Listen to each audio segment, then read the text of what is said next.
ఈ రోజు చూడండి, సంఘాలలో పెద్ద సేవకుడని చిన్న సేవకుడని చాలా కూడా ఈరోజు పక్షపాతాలు చూపిస్తుంటారండి. అంటే స్థాయిని బట్టి మనిషికి విలువ ఇస్తారు. కానీ ఈరోజు చూడండి, పెద్ద సేవకుడు అంటే 1000 మంది విశ్వాసులకు మాదిరిగా, లేకపోతే విశ్వాసులకు 1000 మందికి స్థానికంగా సేవ జరిగిస్తున్నాడు అనుకోండి, పెద్ద సేవకుడు అంటారు.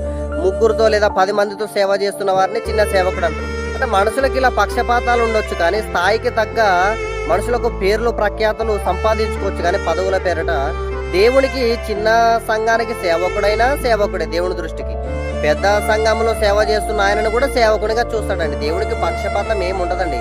కాకపోతే పెద్ద సేవకుడు చిన్న సేవకును ప్రోత్సహించాల, అంతే తప్ప సేవకులను ఎంకరేజ్మెంట్ చేయాలి, కానీ డిస్కరేజ్మెంట్ చేయొద్దండి ఎప్పుడైనా. కానీ ఇగో చూసావా, నాకు ఎంతమంది విశ్వాసాలు ఉన్నారో తెలుసా అని గర్వము, మదమిరిసిపోయినటువంటి తత్వముతో ఎవరు కూడా అలా చిన్న సేవకుల పట్ల ప్రవర్తించకూడదండి.